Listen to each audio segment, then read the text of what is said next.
પરમાત્મા સત્ય સ્વરૂપ છે, પ્રકાશ રૂપ છે. એટલે સત્યમ પરમ ધીમહિ લખ્યું. હું સત્યને વંદન કરું છું. કોઈ દેવી દેવતાનું નામ નહીં, પણ શરૂ જ થી કરી કથા. જન્માધસ્ય જ. હવે શાસ્ત્રનો નિયમ છે કે કોઈ પણ કાવ્ય લખાય, કોઈ કવિતા લખાય તો એ જ શબ્દથી ન શરૂ થાય. જ દગ્ધાક્ષર છે, બાળવા વાળો શબ્દ છે.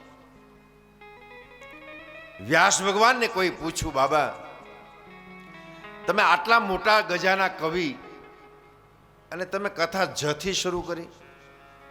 જથો બાળવા વાળો શબ્દ છે, બળેલો શબ્દ છે. વ્યાસ ભગવાન કહે છે હું ખુદ બળું છું, એટલે મેં જથી શરૂ કર્યું. અને જ્યારે જ્યારે વેદના હોય છે, અંદરથી જીવાત્મા બળતો હોય છે, વીરની વેદના હોય, એ બધું જથી શરૂ થાય. ગોપી ગીત જે શરૂ થયું, ભગવાન કૃષ્ણ ગોપીની વચ્ચેથી જતા રહ્યા, ગોપીઓને અભિમાન આવ્યું એટલે, અને ગોપીઓએ જે ગીત ગાયું એને ગોપી ગીત કહેવામાં આવે છે. જયતિ તેધિકમ જન્મના વ્રજ શયત ઇન્દિરા શશ્વદત્રય. ગોપી ગીત જથી શરૂ થયું, ભાગવતની કથા જથી શરૂ થઈ. વ્યાસ ભગવાન કે હું ખુદ બળું છું, પણ ભાગવતની શરૂઆત અશાંતિમાં થઈ, પણ પૂર્ણાવતી છે પરમ શાંતિમાં થઈ છે.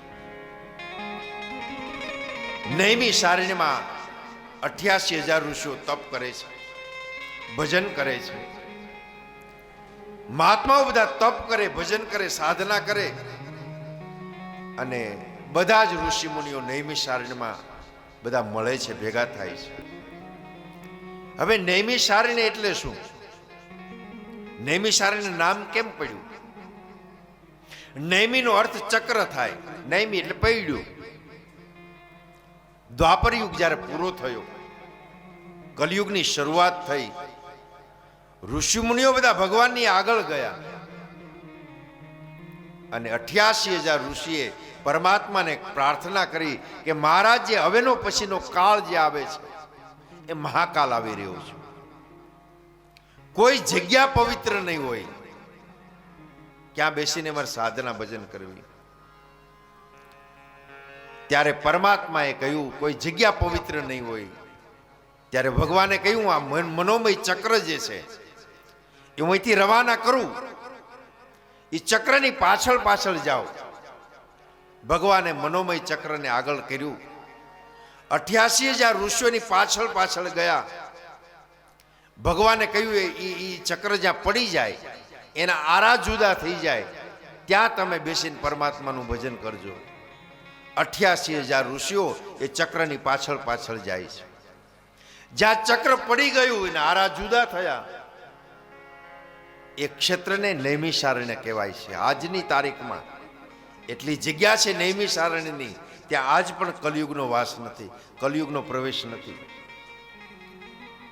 આ જગ્યાએ 88,000 ઋષિઓ તપ કરે છે. એક વખત સૂત નામના પુરાણી ત્યાં પધાર્યા છે. ઉગ્ર સર્વાના પુત્ર છે. સૂત ભગવાનનું બીજું નામ રોમ હર્ષણ છે, જેના રોમે રોમમાં હર્ષ ભરેલો છે. સૂતજી વેદ વેદાંતના પારંગત છે. જ્યાં સૂત ભગવાન આવ્યા 88,000 ઋષિઓ નૈમિષારણ્યમાં બેઠા હતા, અને 88,000 ઋષિઓ ઊભા થઈ ગયા. સ્વાગત કર્યું, પ્રણામ કર્યા, ઊંચા આસન ઉપર સૂત ભગવાનને બેસાડ્યા છે, પૂજા કરી છે. પૂજા કર્યા પછી 88,000 ઋષિઓમાંથી એક નૈમિષારણ્યમાં એક ઋષિએ પ્રશ્ન કર્યો, બાપજી તમે આવ્યા છો પણ અમને લાગે છે કે તમે અમારું કલ્યાણ કરવા આવ્યા એવું લાગે છે. અમારું અહોભાગ્ય કે આજ તમે અમારા આશ્રમમાં પધાર્યા છો. શુદ્ધ ભગવાનના ખૂબ વખાણ કર્યા. શુદ્ધ ભગવાને શૌનકાદીઓને કહે છે કે મહારાજ શૌનકાદી ઋષિઓ કહે છે, મહારાજ ઘણા વર્ષોથી તપ કરીએ છીએ, ભજન કરીએ છીએ, સાધના કરીએ છીએ, પણ અમારા મનમાં ઘણી શંકાઓ, કુશંકાઓ, ઘણું અમને જે સમજાતું નથી. તમે કલ્પના કરો, હજારો વર્ષ સુધી જેને તપ કર્યું, ભજન કર્યું, સાધના કરી, ભક્તિ કરી, કથાઓનું શ્રવણ કર્યું, અને છતાંય શુદ્ધ ભગવાન આવ્યા ત્યારે શૌનકાદી મુનિઓ એમ કહે છે કે આટલા વર્ષોથી આટલું કરીએ છીએ પણ હજી ઘણું સમજાતું નથી. અને આપણે તો 2-3 કથા સાંભળી હોય ત્યાં પડખે કહેવા માંડ્યા કે આ આવશે, આના પછી આ આવશે, મને બધી ખબર છે. આ તો સાગર છે, આનો કોણ પાર પામી શકે? અને 3 વસ્તુ હું તમને કહી દઉં, ક્યારેય કોઈને આધીન ન થાય. કોઈ પાવર અને ફાકો રાખવો જ નહીં. એક શાસ્ત્ર, કોઈ એમ ન જ કહી શકે કે બધું મને મોઢે છે, ગમે એ શાસ્ત્ર કયો, અશક્ય છે. શાસ્ત્ર કોઈને આધીન ન થાય. એક સ્ત્રી, એ કોઈ દી કોઈને આધીન ન થાય. ઘણા એમ કે આપણે આંખ ફરે ને ત્યાં બધું તારી આંખ ફાટી રહેવું હોય કરી નાખે. એક સ્ત્રી કોઈને આધીન ન થાય. એક રાજા કોઈને આધીન ન થાય. ભલે ગમે એટલા સંબંધો હોય, પણ કાંઈક ભૂલ આવી હોય ને તો એ સજા કર્યા વગર રહે નહીં. શૌનકાદી મુનિઓ કહે છે, મહારાજ ઘણી વસ્તુ સમજાતી નથી, આપ આવી જ ગયા છો, આપ સર્વજ્ઞ છો, આપનો રાજીપો તૂટતો ન હોય, આપ પ્રસન્ન હો તો મહારાજ અમે 2-5 પ્રશ્નો છે અમારા, એના તમે અમને જવાબ આપો. શૌનકાદી મુનિઓના પ્રશ્નથી આ ભાગવતની શરૂઆત થઈ છે. પહેલો પ્રશ્ન પૂછ્યો છે કે જીવાત્માનું શ્રેય કર્મ કયું? આ જગતમાં જીવ આવે તો અતિ મહત્વનું એને શું કરવું? બાકીનું બધું ગૌણ, થાય ન થાય કાંઈ જરૂર નહીં. મહારાજ પહેલા એ બતાવો કે જીવાત્માએ આ ભૂમિમાં આવ્યા પછી, મનુષ્યનો દેહ લીધા પછી આ જીવાત્માએ શું કરવું જોઈએ એ જવાબ આપો. અતિ મહત્વનું પેલું કાર્ય કયું એ બતાવો. બીજો પ્રશ્ન પૂછ્યો છે કે પરમાત્માના અવતાર શા માટે થાય? પરમાત્માને માયાનું બંધન નથી, પરમાત્માને કર્મનું બંધન નથી, પરમાત્માને કોઈ અપેક્ષા નથી, પરમાત્માને જગત પાસેથી કંઈ જોઈતું નથી, તો ભગવાન વારે વારે શું કામ આવે છે? પરમાત્માના 24 અવતારો છે, એમાં 24 અવતારમાં 22 આંશિક અવતાર છે. એક માટે પરમાત્મા આવ્યા હોય અને એકના ઉદ્ધાર માટે આવ્યા હોય. પણ પરમાત્માના પૂર્ણ 2 સ્વરૂપ છે, રામ અને કૃષ્ણ. જ્યારે જ્યારે આંશિક અવતારો લીધા છે, પ્રહલાદ માટે આવ્યા, હાથીને ઉગારવા આવ્યા, વરાહ માટે આવ્યા, માછલાના રૂપે આવ્યા, અનેક રૂપો પરમાત્માએ લીધા. પણ શૌનકાદીનો પ્રશ્ન એ તો ભગવાન આવે છે શું કામ? એને માયાનું બંધન નથી, માયા એને આધીન છે. પરમાત્માને આ જગતમાંથી કંઈ જોઈતું નથી, તો વારે વારે શું કામ આવે છે? જીવ તો આવે, સ્વાભાવિક છે, મારે ને તમારે તો આવવું પડે. અને આપણે ન આવવું હોય તોય જીવને માયાનો ધક્કો લાગે એટલે જીવાત્મા અહીંયા આવે છે. જીવાત્મા માયાથી બંધાયેલો છે, કર્મથી બંધાયેલો છે. જે જગ્યાએ મોકલે, જે રૂપે મોકલે એ જગ્યાએ એને જવું પડે. જે સ્વરૂપ પરમાત્મા આપે, પશુનું, પંખીનું, કીડીનું, મકોડીનું, જળચર, થળચર, નભચર, જે સ્વરૂપ પરમાત્મા આપે એ લઈ લેવું પડે.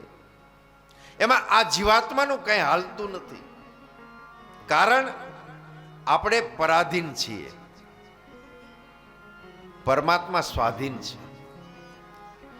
આપણે બીજાના આધારે જીવીએ છીએ, આપણો કોઈ આધાર નથી, પરાધીન છે જીવ. એટલે જ રામચરિત માનસમાં એક ચોપાઈ લખી છે તુલસીદાસે, પરબસ જીવ સ્વબસ ભગવંતા. પરબસ જીવ સ્વબસ ભગવંતા. જીવ અનેક એક શ્રીકંતા જીવ અનેક એક શ્રીકંતા ઈશ્વર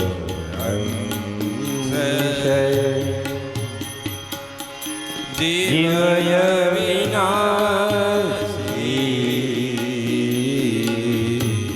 ઈશ્વર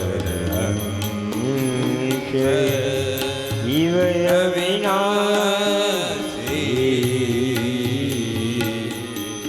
ચેતન અમલ સહજ સુખરાશી સો માયા વસે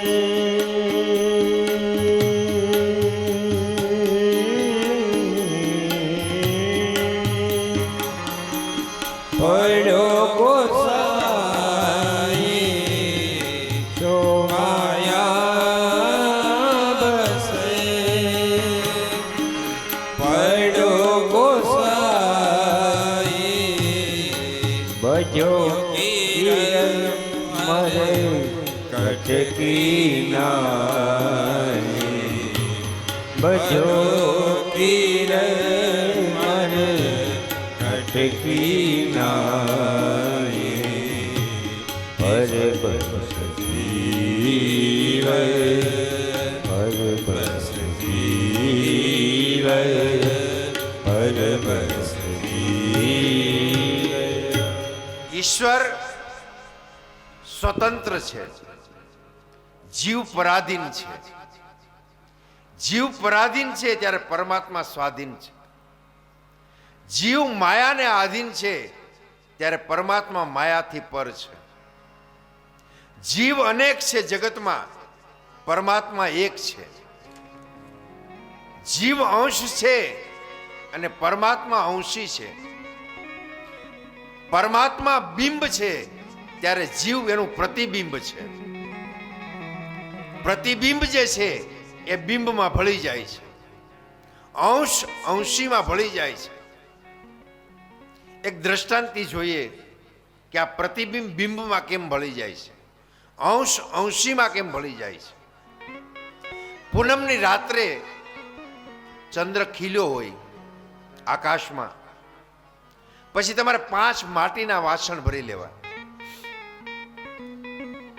ખુલ્લામાં એ માટીના વાસણમાં પાણી ભરી દેવાનું.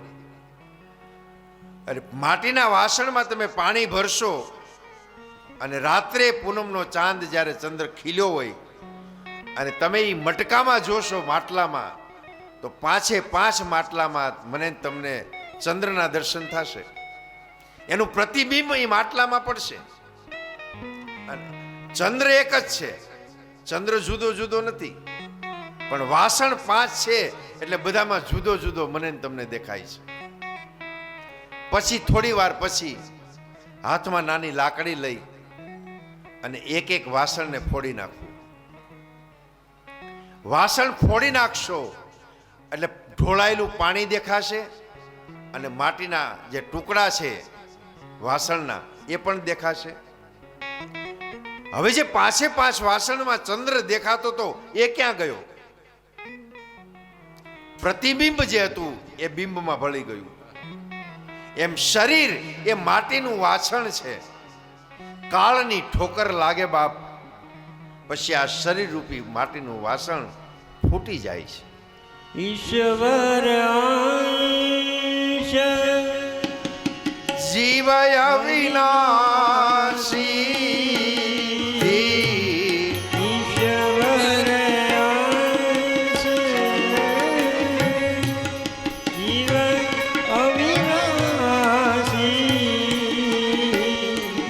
ચેતનય મન સહજ સુખ રાશી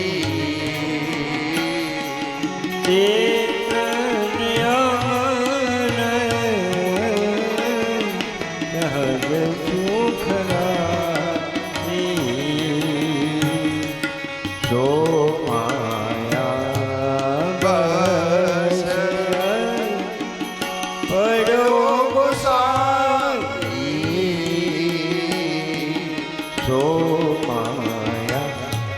બસ પરોગ શાંતિ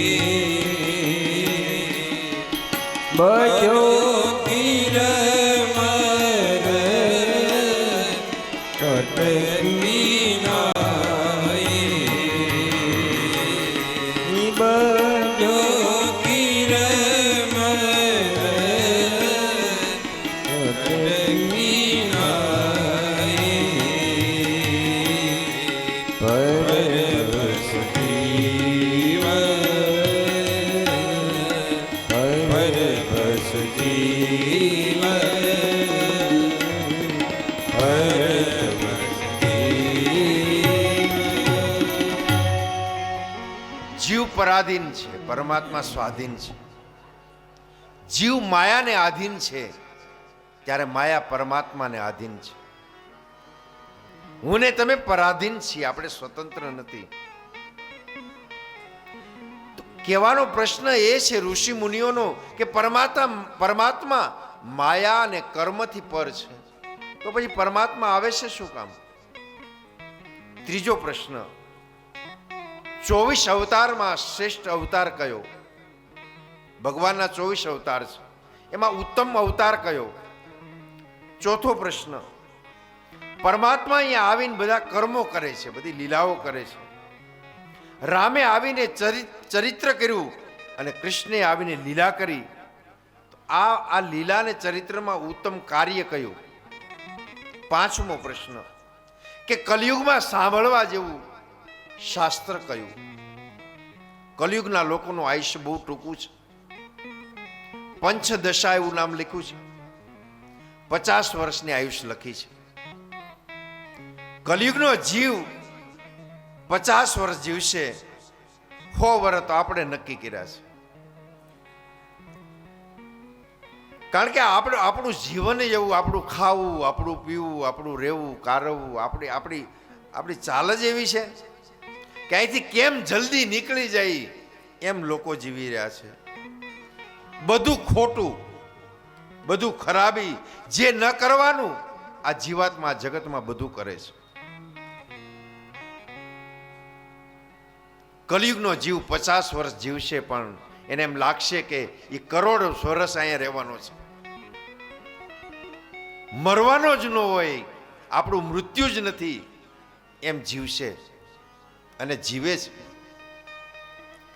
પાપથી બચવું હોય ને તો પૂજ્ય ડોગરે બાપા એના ભાગવતમાં એવું લખ્યું છે કે આ જીવાત્માએ દરરોજ સવારમાં ઊભા થઈ અને શમશાનને યાદ કરવું. આંખો બંધ કરીને આપણા ગામનું શમશાન હોય ને એને જોવાનું. સમય મળે તો એક વખત ત્યાં જવું, પણ જેમ મંદિરે જઈને એમ ત્યાંથી નીકળવું, એટલે ખબર પડે કે મારે એક વખત અહીંયા આવવાનું છે. અને એક માણસે હોસ્પિટલમાં આટો મારવો જોઈએ સમય મળે તો. લગભગ હોસ્પિટલમાં 2 દરવાજા હોય છે, એક આ દરવાજેથી નીકળીને બીજા દરવાજે નીકળી જવાય. કેવી પરિસ્થિતિમાં લોકો, કોઈના પગ ટીંગાડેલા હોય ને કોઈના હાથ ટીંગાડે, કોઈને નાકમાં નળિયું ને કોઈને, એ દુઃખીપો જોઈ ત્યારે આપણે પરમાત્માને યાદ કરવાના કે હરી તે મારી ઉપર કૃપા કરી છે, મને નિરોગી બનાવ્યો છે, પાપમાંથી મુક્ત બનાવે છે. પણ કલયુગનો જીવ એમ લાગે કે હું તો અહીંથી જવાનો જ નથી. કેટલા વેર ઝેર ઝઘડાઓ સંપત્તિ માટે, કરોડો રૂપિયાની સંપત્તિ મૂકીને કોરોનામાં 1500 કરોડના માલિકો આમ જેમ ખાતરની ધાબળી નાખે એમ શમશાનમાં નાખ આ ઘા કર્યા.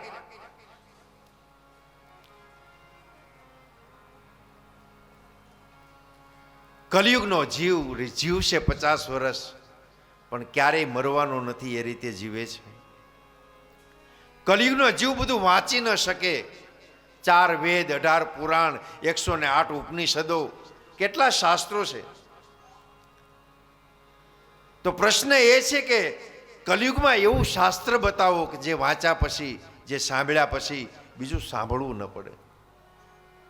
છઠ્ઠો પ્રશ્ન કર્યો છે શૌનકાદિ મુનિએ કે પરમાત્મા ધરતી ઉપર જ્યારે હોય છે, રામ, કૃષ્ણ, શિવ, આ જગતમાં પરમાત્મા હોય ત્યાં સુધી તો બરાબર છે, ત્યાં સુધી ધર્મની રક્ષા પરમાત્મા કરે. પણ જ્યારે આ જગતમાં પરમાત્મા ન હોય, એના ધામમાં જાય, ત્યારે ધર્મ કોના શરણે જાય? ધર્મનું રક્ષણ કોણ કરે? આવા 6 પ્રશ્ન પૂછ્યા છે. અને હવે શુદ્ધ ભગવાન એના જવાબ આપે છે કે હે ઋષિ મુનિઓ, જીવાત્માનું સેય કર્મ હું આપને બતાવું છું. આ જગતમાં જીવ આવે તો એને મહત્વનું કામ પરમાત્માનું ભજન કરી લેવું. બધું ગૌણ, બીજું થાય ન થાય કાંઈ જરૂર નહીં. આ જગતમાં મનુષ્યનો દેહ મળે, પરમાત્મા મને તમને માનવ બનાવે તો માણસે પરમાત્માનું ભજન કરી લેવું જોઈએ. એક શ્રેય છે અને એક પેય છે. શ્રેયનો અર્થ કલ્યાણકારી થાય, જન્મ અને મરણથી છૂટી જવું. પેય એટલે સંસારથી બંધાવું. સંસારમાં બંધાવું, સંસારના ભોગ ભોગવવા અને જીવને પૂરો કરી દેવો. કર્મ બંધનથી છૂટી જવું, જન્મ મરણના ચક્રમાંથી બધું છૂટી જવું, અને શ્રેય કર્મ કહેવામાં આવે છે. જીવાત્માએ સંસારમાં આવીને બધા કામ છોડી પરમાત્માનું ભજન કરી લેવું જોઈએ. પરમાત્માની કરુણાથી મને તમને આ મનુષ્યનો દેહ મળ્યો છે. પરમાત્માનું ભજન એક માનવ જીવન સિવાય કોઈ યોનિમાં થઈ શકતું નથી. કોઈ પણ પ્રાણી પરમાત્માનું ભજન કરી શકતો નથી. સ્વર્ગલોક છે, પાતાળ લોક છે, મોટા ભાગની નગરીઓ બધી ભોગ નગરી છે. ત્યાં સુવિધા, હરિભજનની સુવિધા નથી. પશુ, પંખી, કીડી, મકોડી, આ બધા જે જાનવરો છે એ પરમાત્માનું ભજન નથી કરી શકતા. કારણ બિલાડી મરે ત્યાં સુધી ઉંદરને મારે છે. એને ખબર નથી કે હું પાપ કરું છું, હું જીવ હિંસા કરું છું. સિંહ જીવે ત્યાં સુધી બીજા જીવનો શિકાર કરે. વિવેક બુદ્ધિનો અભાવ છે.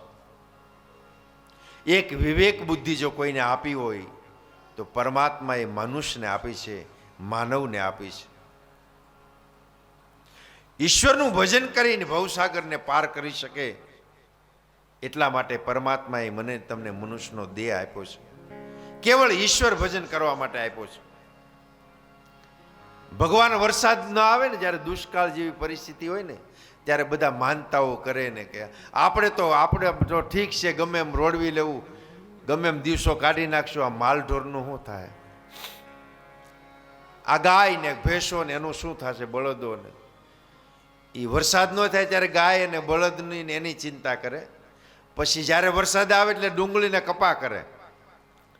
એ માલ લે કે આ ગાય ભેંસો તો ખાતી નથી. મનુષ્યનો દેહ જે મળ્યો છે પરમાત્માના ભજન માટે મળ્યો છે, પણ આપણે બીજા ધંધે લાગી ગયા છે. મહાભારતમાં એક શ્લોક છે, સતમ વિહાય ભોક્તમ સહસ્ત્રેષુ સ્નાનમ ચ લક્ષ વિહાય દાનમ કોટી વિહાય હરિભજન. બહુ સરસ બતાવ્યું છે કે 100 કામ છોડી અને માણસે પરમાત્માનું ભજન કરી લેવું જોઈએ. 100 કામ છોડી માણસે જમી લેવું જોઈએ. ભલે ગમે એટલા કામ હોય, ટાઈમે જમી લ્યો. 1000 કામ છોડી માણસે સ્નાન કરી લેવું જોઈએ. 1000 કામ પડતા મૂકી 2, 3, 5 મિનિટનું કામ છે.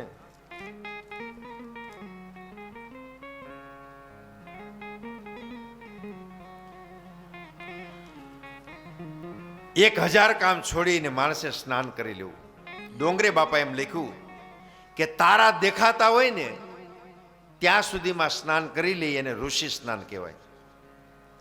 થોડું અંજવાળું થાય અને આપણે સ્નાન કરીએ એને મનુષ્યનું સ્નાન કહેવાય.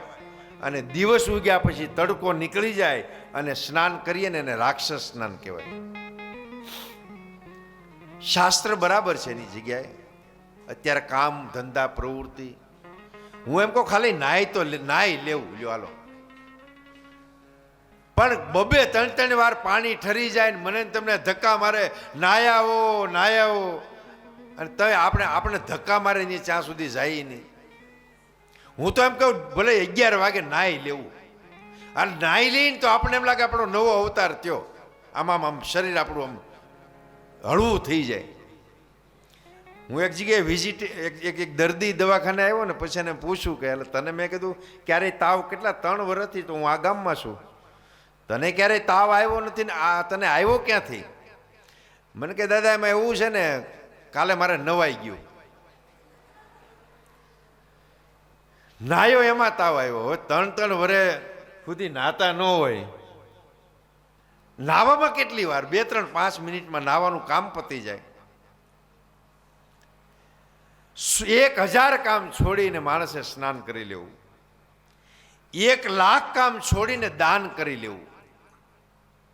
પરમાત્માએ સંપત્તિ આપી હોય, લક્ષ્મી આપી હોય, અને આપણા પરિવારથી પછી આપણે એમ લાગે આપણે દઈ શકીએ એમ છીએ, તો માણસે 1,00,000 છોડીને દાન કરી લેવું, 1,00,000 કામ છોડીને. દાનનું એવું છે કે આમ તમે ખિસ્સામાં હાથ નાખો દેવા માટે, અને હાથ કાઢો ને એ પેલા એવો વિચાર આવે કે અહીંયા કાંઈ જરૂર નથી એમ કરી ખાલી પાછો આવે. આટલી સેકન્ડમાં મનનું કાંઈ નક્કી નહીં.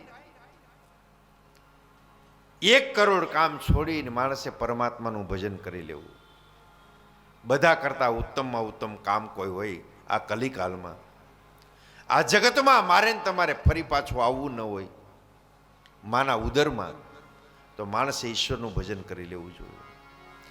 શાસ્ત્રોમાં ભલે નરકનું જેટલું વર્ણન કર્યું હોય, ત્યાં યમરાજાના એ બધા વર્ણનો છે. આપણે તો જાવું, કારણ કે હારા કર્મ નહીં કરી તો ત્યાં જ જવાનું રહે. ત્યાં આપણને એની ખબર નથી કે ત્યાં પરિસ્થિતિ શું છે એમ, પણ ખરું નરકાગાર જે છે એ માનું ઉદર છે. કપિલ ગીતામાં આવે છે કે બાળકનું મુખ એવી જગ્યાએ હોય છે જ્યાં મળમૂત્રનો ખાડો હોય છે. જીવાત્મા ઉત્તાનપાદ અવસ્થામાં માથું નીચે અને પગ ઉપર હોય છે. એ જે યાતના બાળક વેઠે છે, આ ફરી પુનરપી જનનમ પુનરપી મરણમ, ફરી જન્મવું ફરી મરી જવું ફરી જન્મવું, આ ફેરામાંથી મુક્ત થવું હોય તો મારે ને તમારે ઈશ્વરનું ભજન કરી લેવું પડે. આ જગતમાં સાધનાની જરૂર છે, બહુ સાધનોની જરૂર નથી. કે આ જગમાં જન્મીને સાધન શું કર્યા, આ જગમાં જન્મીને સાધન શું કર્યા, આ જગમાં જન્મીને સાધન શું કર્યા, આ જગમાં જન્મીને સાધન શું કર્યા, કાવધાર્યો ભૂમિ ઉપર ભારજો, કાવધાર્યો ભૂમિ પર ભારજો, કાવધાર્યો ભૂમિ ઉપર ભારજો, કાવધાર્યો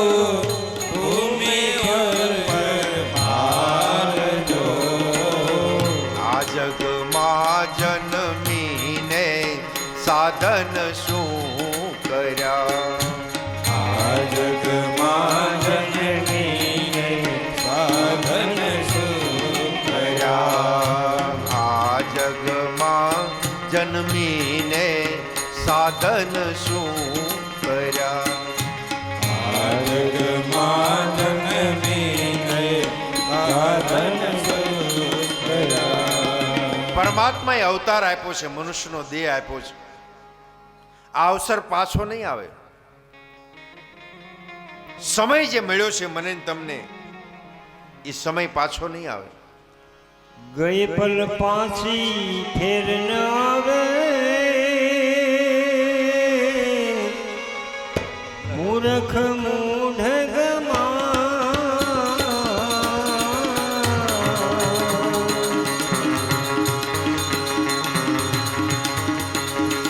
ગઈ પલ પાછી ફેર ન આવે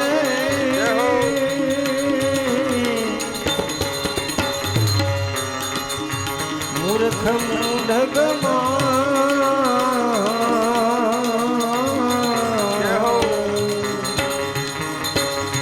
ભવસાગરની ભૂલવણીમાં ભવસાગરની ભૂલવણીમાં વીતી ગયા યુગ ચાર ફેરા ફરીને રે ભાઈ વીતી ગયા યુગ ચાર ફેરા ફરીને રે માટે રામ નામ સંભાળ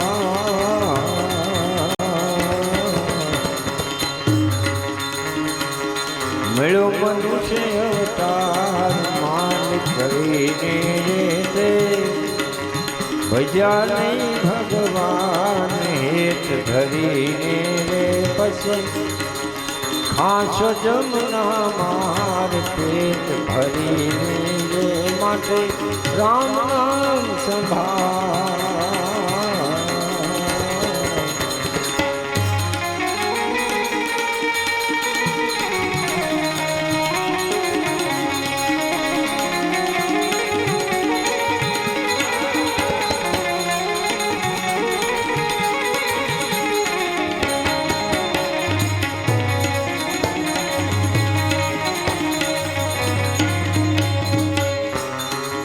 જઠરાય નવ માસ નિર્ધાર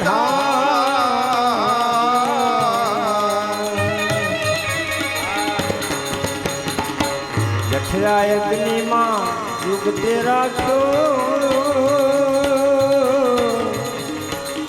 નવ માસ નિર્ધાર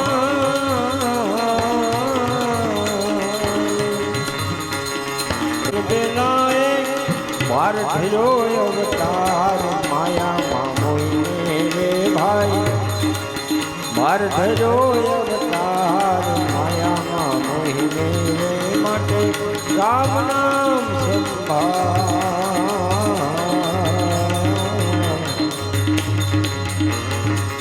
મળ્યો મનુષ્ય અવતાર માન કરીને રે પછી પાંચો જમના માર પેટ ભરીને રે માટે રામ નામ સંભાળ પ્રાપ્ત કરવું હોય, સમજણ પ્રાપ્ત કરવી હોય તો બધામાંથી મળે છે. બધાના ઘરે હોય ને તારખિયાના ડેટા કાયમી આપણે એક પાનું તોડીએ એમ. ઘણી વખત એવું બને કે 3-3, 4-4 દિવસ સુધી ઘરમાં કોઈ પાના ન તોડે. એટલે ઘરધણી હોય ને પુરુષ હોય એ ખીજાય એમ કે 4-4 દી થયા કોઈને ખબર નથી પડતી પાના તોડવાની. અને પછી એ પાટ પાટ પાટ કરતા 3-4 પાના તોડી નાખે. સવારમાં જ્યારે પાનું તૂટે ને તારખિયાનું ત્યારે જો વિચાર કરીએ તો ખબર પડે કે મારા ઉપરથી 24 કલાક વીતી ગયા છે. હું મારા આત્માનું કલ્યાણ ન કરી શક્યો. એ પાનું તૂટે છે એ મારો ને તમારો દિવસ તૂટે છે. ક્યારેય પાનું તોડતા આપણે આમાં મચકાતા નથી, ફાટ દઈને તોડી નાખીએ છીએ. આ જીવાત્માના 24 કલાક વીતી ગયા. આખું ઘર નીરવ શાંતિમાં સૂતું હોય. બ્રાહ્મણ પૂજા કરાવે ને આપણને ઘરે, તમે અહીં બધા પૂજા કરતા જ હશો. સવારમાં હથેળીમાં જળ આપે, પછી સંકલ્પ બોલે, શ્રી ગણેશાય નમઃ શિવાય, સમદંચ કપિલો ગજગણકમ લંબોદર વિકટો વિનાયક. આખો સંકલ્પ બહુ મોટો છે. એ સંકલ્પ પૂરો થાય એના પહેલા આંગળીની તિરાડોમાંથી જળ બધું જતું રહે અને સંકલ્પ મારો ને તમારો અધૂરો રહી જાય છે. ટપકત ટપકત શ્વાસો શ્વાસ એ જેમ એક એક ટીપું પડે છે એમ મારો ને તમારો દેહ મૃત્યુ તરફ સરકતો જાય છે. આખું ઘર નીરવ શાંતિમાં સૂતું હોય ત્યારે આપણે આપણા આત્માને પૂછી લેવાનું, આપણા હૃદયને પૂછી લેવાનું કે હે જીવ, તારી ઉપરથી દિવસના 12 કલાક વીતી ગયા છે. આ રાત્રિના બીજા 12 કલાક વીતી જશે. આ 12 કલાકમાં તે તારા આત્માના કલ્યાણ માટે કેટલો સમય આપ્યો અને તારું પેટ ભરવા કેટલો સમય આપ્યો. કોઈને પૂછવું નહીં પડે, આપણને અંદરથી જવાબ આપશે કે 12 કલાક આપણું ને આપણા પરિવારનું પેટ ભરવા માટે આપણે ખર્ચી નાખીએ છીએ. જ્યારે મૃત્યુની ક્ષણ આવે ત્યારે બધા ચિત્રો દેખાય, પણ ત્યારે જીવાત્મા કંઈ કરી શકતો નથી કે મેં કાંઈ ન કરી શક્યો. હું સાધનો વધાર્યા મેન, તમે સાધના ન કરી શક્યા. કોઈની ચિંતા કર્યા વગર આપણી ચિંતા કરી આપણા આત્માનું કલ્યાણ કરી લઈએ. આપણને એમ થાય કે મરી જશું તો એની પહેલા કાંઈક છોકરા વટું કરતા જઈએ ને આપણે સી ત્યાં બધું થઈ જાય ને, એ બધી કલ્પનાઓ છે. મર્યા પછી લાકડા જોઈએ તો આપણે કંઈ વનસ્પતિ ઉગાડવી પડે છે. આપણે ગુજરી જો જવાના છીએ તો પહેલાંથી આપણે વૃક્ષો વાવીએ, કારણ કે લાકડા જોઈએ. લાકડા તૈયાર છે લાતી બજારમાં. આપણે એમ થાય કે આપણે ગુજરી જવું તો કફન જોઈએ, કાપડ જોશે. એના માટે કપાસ વાવવો અને કાપડ બનાવવું એ કાંઈ મહેનત નથી. એ કાપડ અહીંયા તૈયાર જ પીડ્યું છે બધું. આપણને એમ થાય ગુજરી જાવ તો ઉપાડવા વાળાનું એ તૈયાર છે. મૂળ ગુજરી જાય એની જ વાટ છે. બધું તૈયાર પીડ્યું છે, રેડીમેડ છે બધું. આપણે બેઠા ત્યાં સુધી છોકરાનું કંઈક કામ થઈ જાય, છોકરાનું આમ થઈ જાય, એ બધી કલ્પનાઓ છે. હું તમને એમ કહું, આપણે 2 માળનું મકાન બનાવતા હોઈએ, એમાં 1-2 માળ તૈયાર થઈ જાય ને ઉપલો સ્લેબ બાકી હોય બીજા માળનો, અને એમાં માની લો કે આપણને કંઈક થઈ ગયું, એમાં સમજી ગયા તમે? હા, તો પછી આપણી હારી કારી પતી જાય ને એટલે છોકરાઓ બીજો માળનો સ્લેબ હોય ભરી દે. એ કાંઈ અધૂરો ન રહે. આપણા વગર આ જગતમાં કોઈ કામ અધૂરા રહેતા નથી. બધા કામ પૂર્ણ થઈ જાય છે. ખોટો અહંકાર કરો કે હું શું તો આ બધું થઈ જાય. આપણે જન્માય ને પેલા માના હૃદયમાં પરમાત્માએ દૂધ પ્રગટ કરી દીધું. એને આપણી ઘણી ચિંતા છે. આ ફેરાને સુધારવાનો છે. આ ફેરો પાછો નહીં મળે.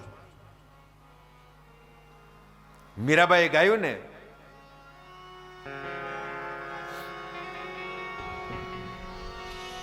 ફેરો રે ભોળે તો ફેરો મારો ઠાવ રે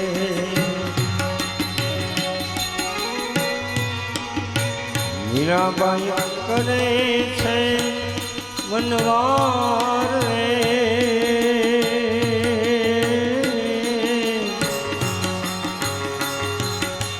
ફેરો રે ઠળે તો ફેરો મારો ઠાવ રે મીરાબાઈ કરે છે મનવાર રે રાણાજીને કહેજો હરિજન મોકલે એવા રાણાજી કહેજો હરિજન મોકલે.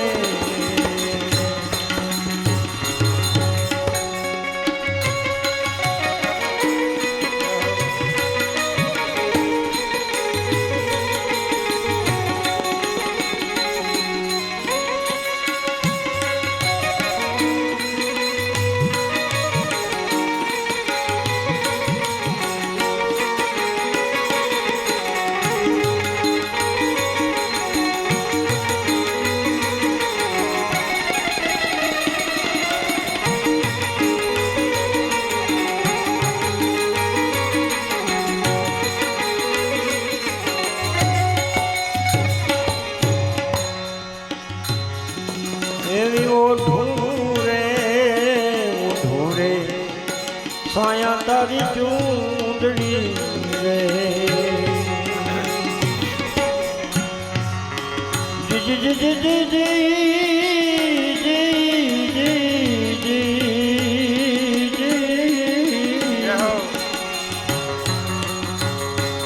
એ જીવો ઢૂરે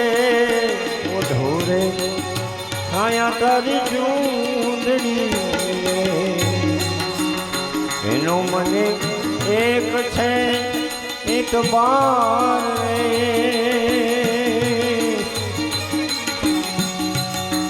અને એનો મને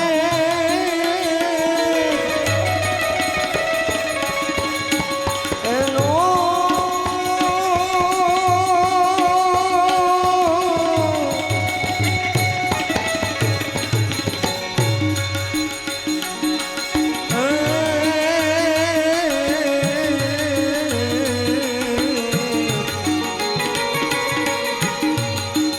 એનો મને એક છે બાર રે એજી મોઢું રે છાયા તારી ચૂંદડી એજી મોઢું રે છાયા તારી ચૂંદડી રે એજી રાણાજી કહેજો હરી જર મોકલે એજી રાણાજી કહેજો હરી જર મોકલે અવસર મળ્યો છે મને ને તમને મનુષ્યનો દેહ પરમાત્માનું ભજન કરી લઈએ. જે અધૂરા કામ હશે નહીં તો આપણા સંતાનો કરી નાખશે, પણ આપણા ભાગે આવેલું પરમાત્માનું ભજન મારે ને તમારે કરવું પડશે. પહેલો પ્રશ્નનો જવાબ એ છે કે જીવાત્માએ પોતાના આત્માના કલ્યાણ માટે પરમાત્માનું ભજન કરી લેવું જોઈએ. પરમાત્માના અવતાર શા માટે થાય તો કે જ્યારે જ્યારે ધર્મને હાનિ થાય, અધર્મ વધે, રાક્ષસી વૃત્તિના લોકો અનીતિ કરે, પાપ કરે, જે અનીતિનું વર્ણન ન થઈ શકે, ગાય બ્રાહ્મણ પ્રતિપાળ જે સતી નારીઓ છે એને કષ્ટ પડે, ત્યારે પરમાત્મા આ ધરતી ઉપર અવતાર ધારણ કરે છે. ધર્મને હાનિ થાય, સનાતન ધર્મનો નાશ નથી. જબ જબ હોય ધર્મ કે હાનિ. હાનિનો અર્થ નુકસાન. જ્યારે ધર્મ ઝાંખો પડે, થોડીક તકલીફ ઊભી થાય, થોડોક અધર્મ વધે, ત્યારે પરમાત્મા જગતમાં અવતાર ધારણ કરે છે. ત્રીજો પ્રશ્ન છે કે પરમાત્મા રામ અને કૃષ્ણ એ બે અવતાર પ્રધાન છે, તો એમાં શ્રેષ્ઠ અવતાર કયો? આમ તો રામ સમજવા સહેલા, કારણ કે સીધું જીવન આમ સહેલાઈથી સમજાઈ જાય. કૃષ્ણ સમજવો અઘરો, બાકી કૃષ્ણ ભજવો અઘરો, ભજવો સહેલો. કૃષ્ણનું બેઠા બેઠા કીર્તન થાય. રામને સમજવા સહેલા નથી. આપણે રામનું ભજન કરીએ, પણ રામને મંદિરે જઈએ, પણ એના સદગુણો આપણા જીવનમાં નથી આવતા. પહેલા તો રામ જેવું જો જીવન આપણે જીવીએ તો જ મંદિરે જવાનો અધિકાર છે. રામને સમજવા સહેલા, કારણ કે સીધું જીવન, પણ કૃષ્ણને સમજવો બહુ અઘરો. આજ સુધી કઈક ફિલોસોફરોને ડાયાબિટીસ થઈ ગયો, બાકી કૃષ્ણ ન સમજાણો. અઘરામાં અઘરું. કૃષ્ણ લીલા છે, અને લીલાનું બેઠા બેઠા ગાન કરાય, જીવનમાં ઉતરાય, કૃષ્ણનું કીર્તન કરાય બેઠા બેઠા. કૃષ્ણે કર્યું એમ આપણે ન કરાય. એનું કરવા જઈએ તો પરિણામ અવળા આવે, ઊંધા આવે. કૃષ્ણે ગીતામાં કીધું એમ કરવાનું, અને કૃષ્ણે લટકા જ કર્યા એકલા. આમ ગણો તો કૃષ્ણની જ લીલા છે, લટકા જ છે. અને નરસિંહ મહેતાએ પણ એ જ કર્યું. હું તો વારી રે સુંદર શ્યામ તમારા લટકાને, હું તો વારી રે સુંદર શ્યામ તમારા લટકાને, હું તો વારી રે સુંદર શ્યામ તમારા લટકાને, હું તો વારી રે સુંદર શ્યામ તમારા લટકાને, બલિહારી રે બલિહારી રે સુંદર શ્યામ તમારા લટકાને, બલિહારી રે બલિહારી રે સુંદર શ્યામ તમારા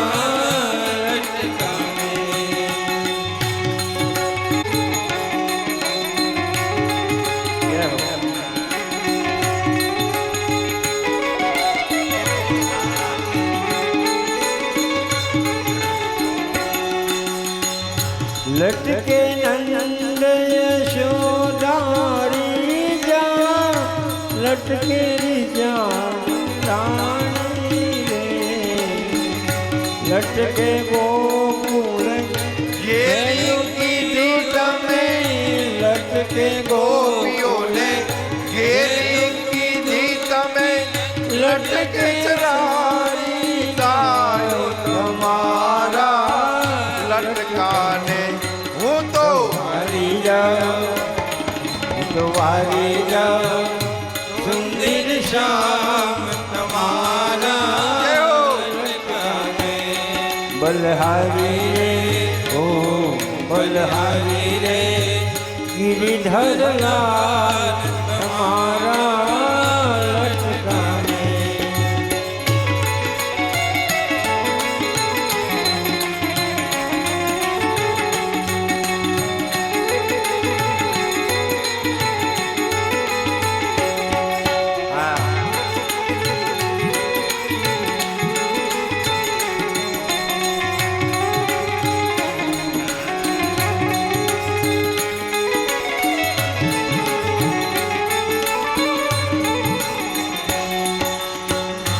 લટકે વામન રૂપ ધરીને બલીને દ્વારે ઉભા રે.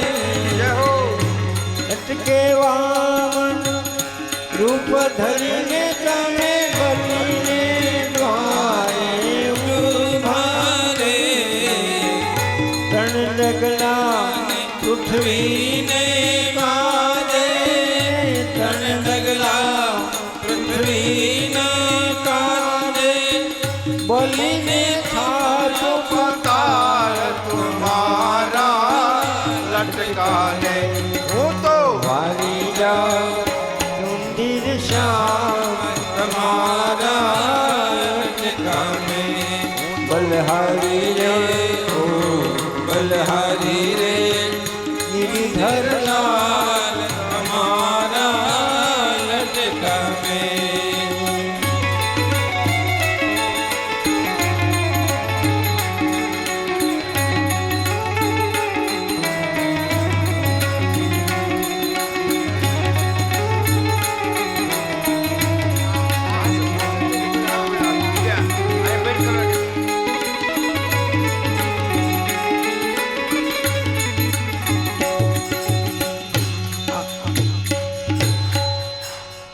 બે ત્રણ મિનિટ આવે છે.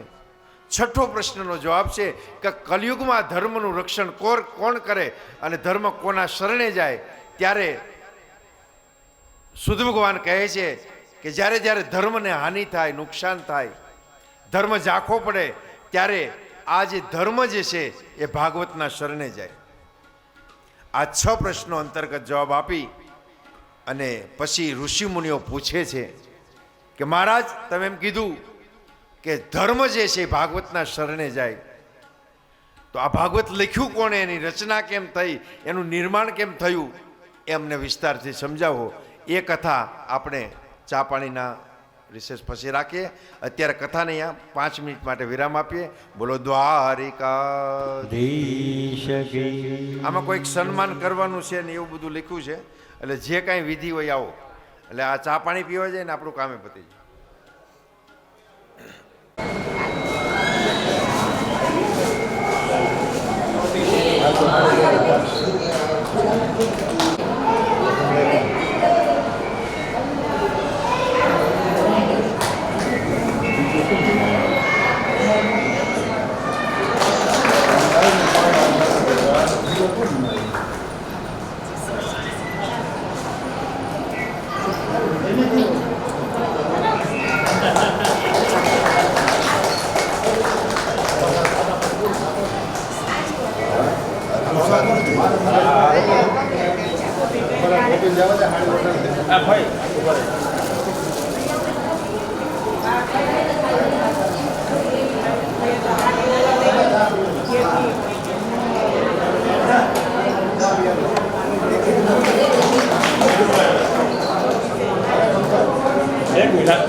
જય જલારામ.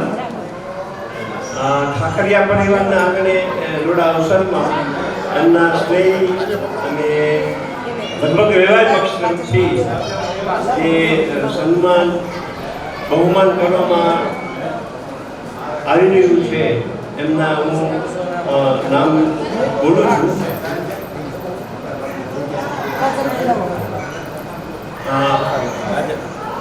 વ્યાસપીઠ પર બિરાજ આરતી તેમજ શાલ ઓઢાડીને સન્માન કરશે. બોલો ભગવાન વેદ વ્યાસ કી જય.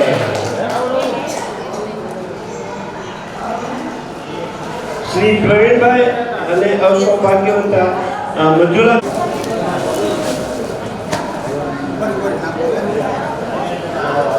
મંજુલાબેન નું સન્માન કરશે.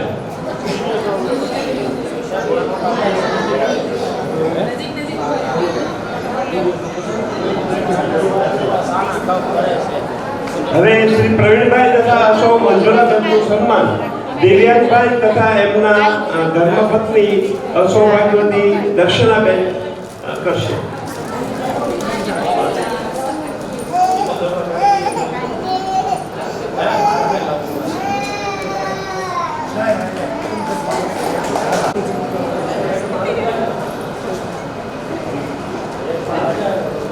સોનીભાઈ તથા અશોક રમાબેનનું સન્માન દિવ્યાંગભાઈ તથા અશોક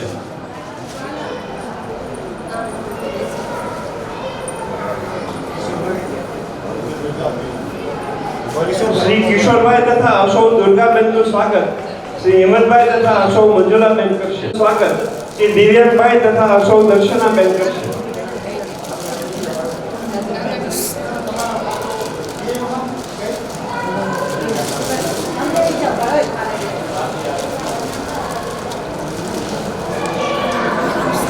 શ્રી મિતભાઈ દેવશીભાઈ ખાખરિયા તથા એલાબેનનું સન્માન દક્ષિતભાઈ તથા નિરાલીબેન કરશે.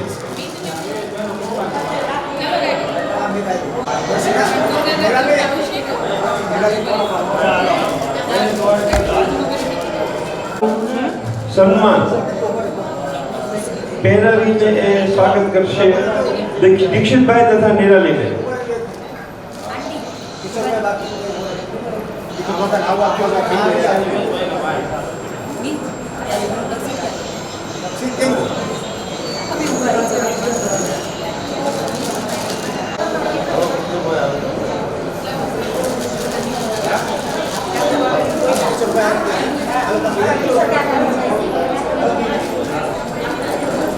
દિવેશભાઈ તથા કૃષ્ણબેનનું ફૂલથી સ્વાગત કરશે શ્રી દીક્ષિતભાઈ તથા નિરાલીબેન.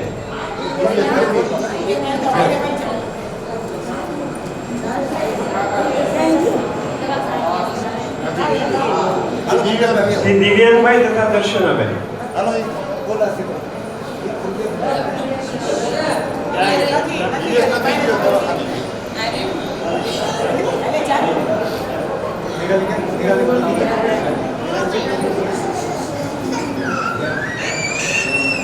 બસ આ સાથે સન્માનનો પ્રોગ્રામ સમાપ્ત થઈ રહ્યો છે. જય જલારામ, જય ગંગાવી.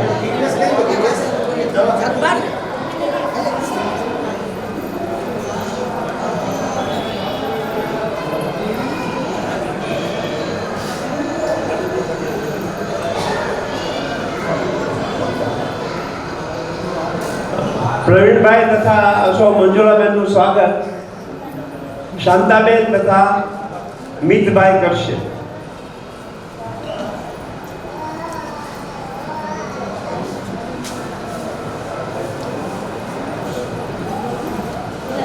સોહાગિયા.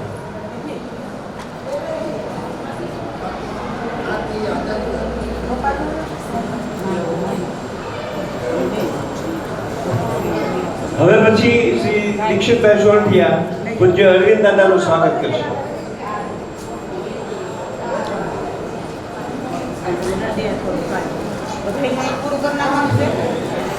હવે શ્રી ચુનીભાઈ ઠાકરિયા પૂજ્ય અરવિંદ દાદાનું સ્વાગત કરશે.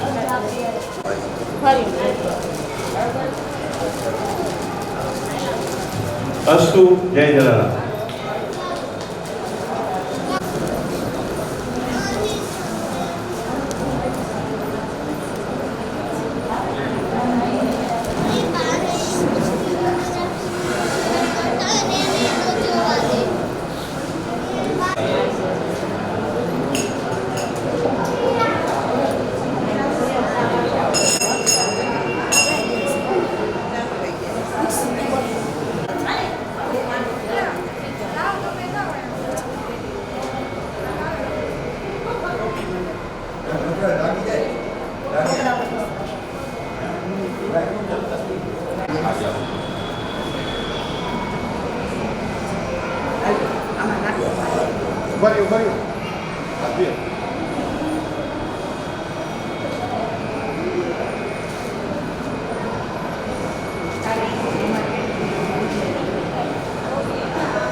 કૃષ્ણ કનૈયા લાલ કી જય.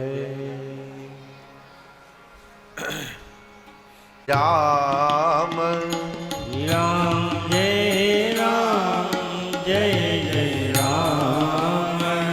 શ્રી રામ જય રામ જય જય રામ. શ્રી રામ જય રામ જય જય રામ. શ્રી રામ જય રામ જય જય રામ.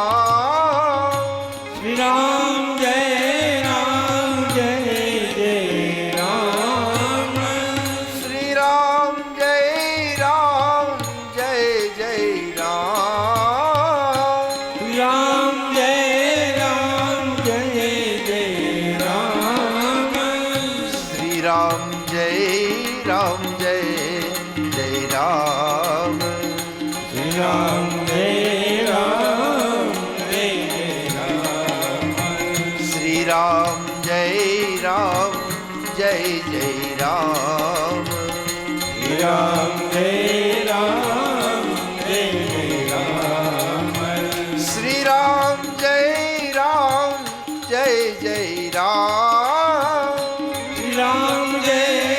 રામ જય જય રામ.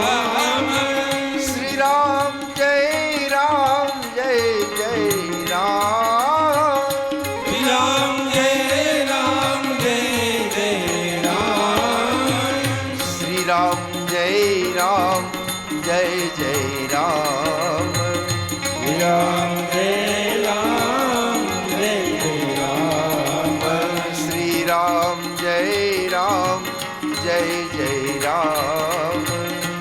રામ જય જય રામ. જય જય રામ. જય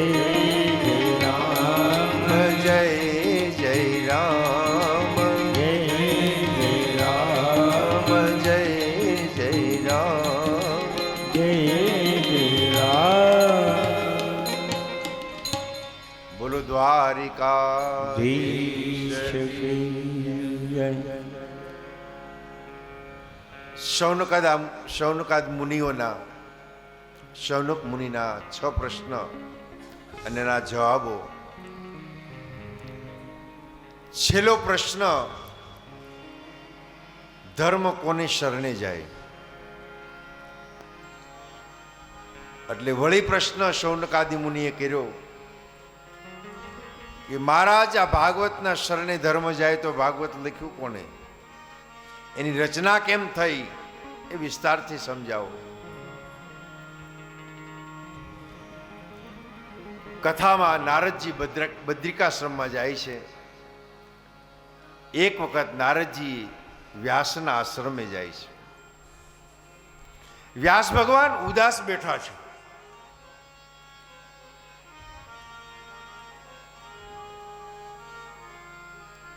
વ્યાસ ભગવાને 18 પુરાણ લખ્યા, 4 વેદ લખ્યા, પણ અંદરની શાંતિ પ્રાપ્ત ન થઈ.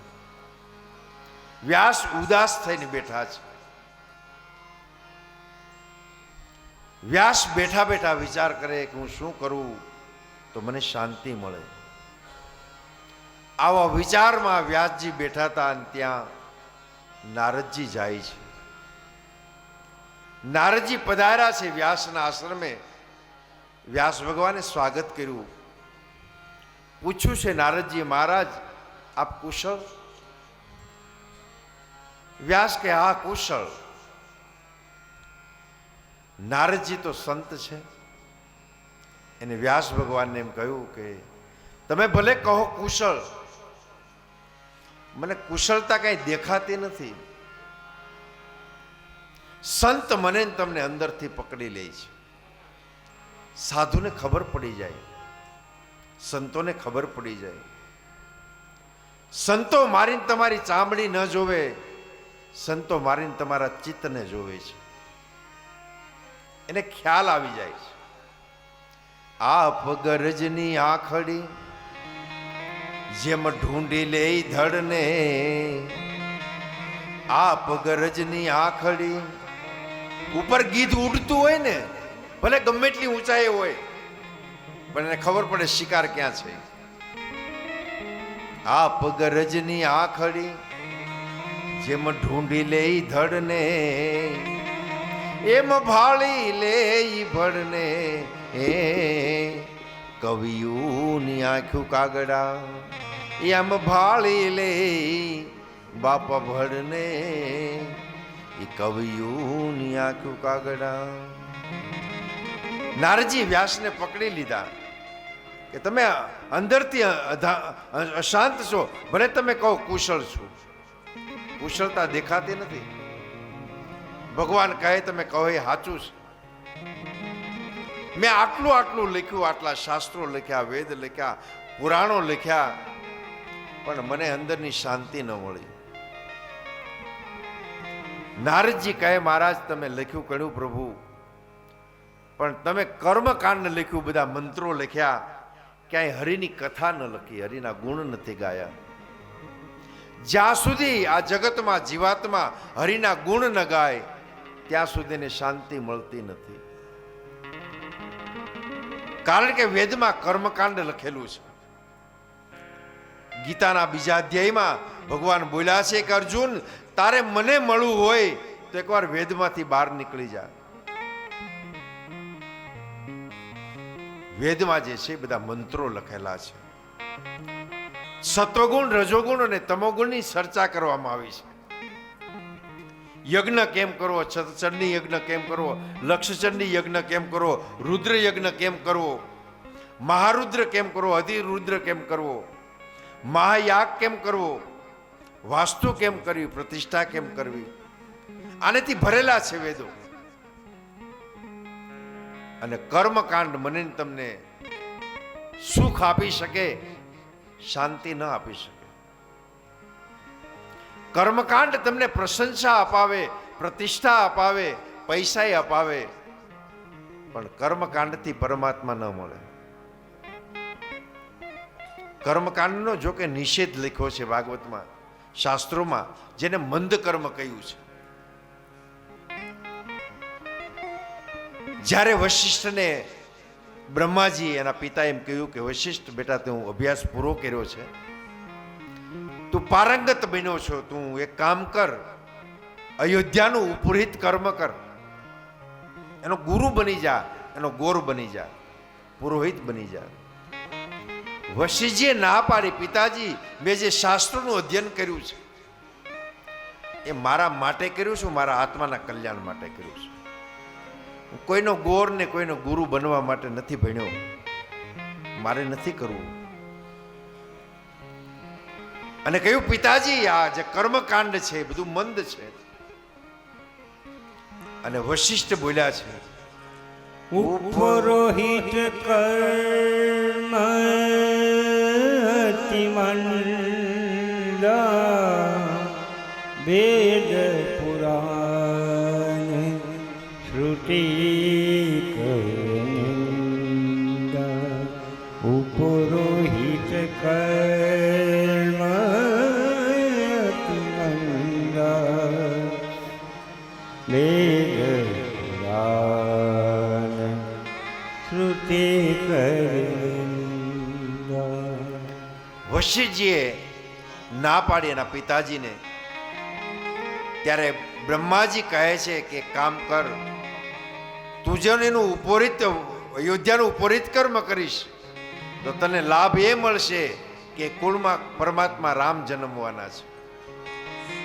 અને પછી વશિષ્ઠજીએ એ કર્મકાંડને સ્વીકાર્યું. પણ એનું કર્મકાંડ કેટલું પવિત્ર છે કે જેનો યજમાન શિષ્ય બનીને પરમાત્મા એના આંગણે આવે.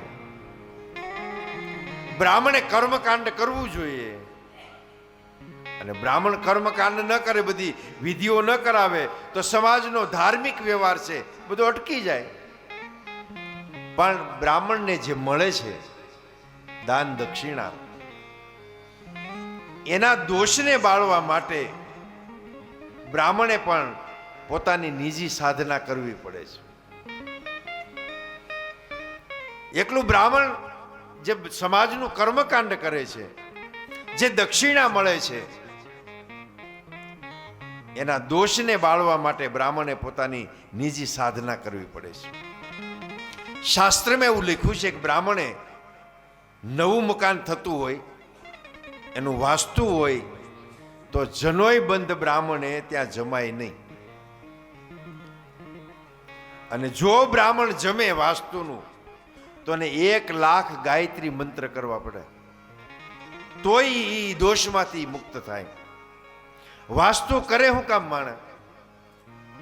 એ મકાન બનાવ્યું હોય ને એમાં પથ્થર જોવે, પાણી જોવે, લાકડા જોવે, ઘણું જોવે. કેટલી વસ્તુઓ જો મકાનમાં. ખાણમાંથી પથ્થર લાવ્યા હોય, પાણી લાવ્યા હોય, એમાં અનેક જીવો મરે છે. હવે આ બધા જીવ મરે ત્યારે તો મકાન થાય. પાણીમાં હોય, લાકડામાં હોય, પથ્થરમાં હોય, માટીમાં હોય, રેતીમાં હોય. કેટલાય જીવ મર્યા હોય, હિંસા થઈ હોય, એના નિવારણ માટે ભોજન અને યજ્ઞ રાખવામાં આવે છે. એ મકાન માલિકને એકલાને ભોગવવું ન પડે એટલે બધાને ભેગા કરી જમાડી અને પાપને વેચી દે. બ્રાહ્મણે વાસ્તુનું જમાય ને એવું શાસ્ત્ર કહે છે. બ્રાહ્મણો પેલા ગામડામાં સાધુ બ્રાહ્મણો લોટે જતા, લોટ માંગવા જતા. મેં માંગેલો છે. તો લોકો લોટની ચપટી આપે તો શું કહે ખબર? આપો ને આંગણે બ્રાહ્મણ અને સાધુ આવ્યા છે, ચપટી લોટ, આપણા જે પાપ બળ્યા એનું પાપનું માધ્યમ બનાવીને ચપટી લોટી સાધુને બ્રાહ્મણને આપતા. પણ યુગ ખલાસ થઈ ગયો. કમનસીબી જેને સનાતન ધર્મની કહો તો પણ કહી શકાય. એક ચપટી લોટમાં સાધુ તમારા આંગણે આવી અને અલખ બોલતા, સીતારામ બોલતા, બ્રાહ્મણ દયા પ્રભુની કહેતા, આજ તિથિ શું થઈ છે, કયો મહિનો છે, કયો વાર છે, આ બધું બ્રાહ્મણ એક ચપટી લોટમાં હવારમાં આંગણે આવીને કહેતા. અને આપણા ઘરે બધા જ આવતા હોય. હું કહું ને, લાઇટ બિલ વાળા આવે, ટેલિફોન બિલ વાળા આવે, આ બધા ઓલી હવે તો ડીશ આવી છે તો ઓલી ડીશના ભાડાવાળા આવે, ડીશ રિપેર કરવાવાળા આવે, ઘંટીવાળાના પૈસા બાકી હોય તો એ આવે, કરિયાણાવાળા આવે, શાકભાજીવાળા આવે, બધા આવતા જ હોય આપણી ઘરે. અને છોકરાઓ જો પરાક્રમ કરે તો પોલીસવાળા આવે. પણ બહુ પૂર્વના પુણ્ય હોય ને આપણા બાપ દાદાના, ત્યારે આપણા આંગણે કોઈ સાધુ ને બ્રાહ્મણ આવે. સત્યનારાયણની કથા આવે છે ને, એમાં કહે ને પેલા વાણિયાને ખૂબ ધન આપ્યું પરમાત્માએ. વાણ તૈયાર કરીને પોતાના દેશ તરફ જતો હતો. ભગવાનને થયું કે એકવાર પરીક્ષા તો કરું, પૂછું તારા વાણમાં શું છે? વેલા ને પાંદડા ભરેલા છે એમ કીધું. અને આપ તો સંન્યાસી છો, સફેદ વસ્ત્રો પહેર્યા છે, અને છતાંજી તમને એવો શું મોહ છે? આમાં શું ભર્યું ને આમાં શું ભર્યું? વેલા ને પાંદડા છે. ભગવાને તથાસ્તુ કીધું. ભગવાન જતા રહ્યા. પાણી ઉપર આમ વાણ હલકું થઈ ગયું. હું ચમત્કારમાં તો માનતો નથી, પરમાત્મા ક્યારેય ચમત્કાર કરે નહીં. અધ્યાત્મ કથા છે થોડી. એ વેલાને પાંદડા નહોતા, પણ કથા લખનારનું કેવું એ હતું, સ્કંદ પુરાણનું, કે જેને પરમાત્માએ સંપત્તિ આપી હોય, ધન આપ્યું હોય, લક્ષ્મી આપી હોય, અને છતાં એ સંપત્તિ કોઈના ઉપયોગમાં ન આવે તો એ સંપત્તિ વેલા ને પાંદડા છે, બધું ઉકોરડો છે.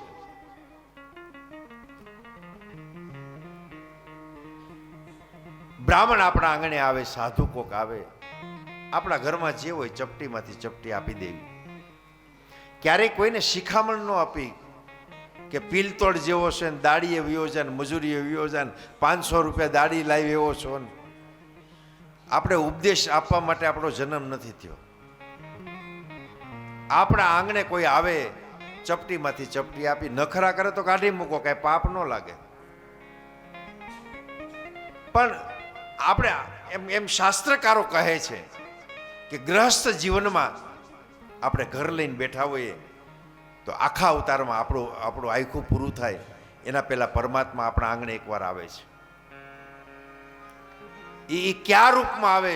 સગાના રૂપમાં આવે, અભ્યાગતના રૂપમાં આવે, માંગણના રૂપમાં આવે, સાધુ બ્રાહ્મણ કોઈ પણ વેશ લઈને પરમાત્મા એક વખત મારીને તમારી પરીક્ષા કરવા માટે અને દર્શન દેવા માટે આપણા આંગણે આવે છે. પણ આપણી આગળ સત્સંગ નથી એટલે વિવેક નથી, અને વિવેક વગર કોઈની ઓળખાણ થતી નથી. બિનુ સત્સંગ વિવેક કન હોઈ, રામ કૃપા બિનુ સુલભન સોઈ. બિનુ સત્સંગ વિવેક ન હોઈ, રામ કૃપા બિનુ સુલભન સોઈ. બ્રાહ્મણને ચપટી લોટ આપી અને એમ કહેતા કે આપોને ચપટી લોટ, આપણા પાપ બળે. જે નાના મોટા કર્મ કરતા હોય યજમાનો, નાનું મોટું પાપ થતું હોય, એ લોટના માધ્યમથી પાપને બ્રાહ્મણને સાધુ લઈ લેતો. અને બ્રાહ્મણ શું કહેતા? બ્રાહ્મણે પાપને લઈ લેતા. લાવો તમારા પાપને, અમારી માં ગાયત્રી છે, અમારો બાપ શિવ છે, અમે ભજન કરીએ, સાધના કરીએ, આરતી કરીએ, ભગવાનની પૂજા કરીએ. ઈ પૂજા કરીએ એમાં અમારા પાપ પણ બાળશું, સાથે તમારા પણ પાપને બાળી નાખશું. આ બ્રાહ્મણો હતા, આવા સાધુ હતા, આજે પણ છે. પણ જેને એકલું લેવાનું જ રાખ્યું, ભેગું કરવાનું, પરિણામે બ્રાહ્મણ મંદ પડ્યા. 6 કર્મ છે બ્રાહ્મણના: યજ્ઞ કરવો, યજ્ઞ કરાવવો, દાન લેવું, દાન દેવું, ભણવું અને ભણાવવું. બ્રાહ્મણના 6 કર્મ છે. બ્રાહ્મણે દાન પણ કરવું જોઈએ, બ્રાહ્મણે દાન લેવું પણ હોવું જોઈએ. હમણાં તો એક બ્રાહ્મણ માટે વિડીયો અમુક સંપ્રદાયમાંથી સાધુઓ બોલે છે બેફામ કે બ્રાહ્મણો ભીખ માંગવા આવે છે, એવું બોલ્યા છે.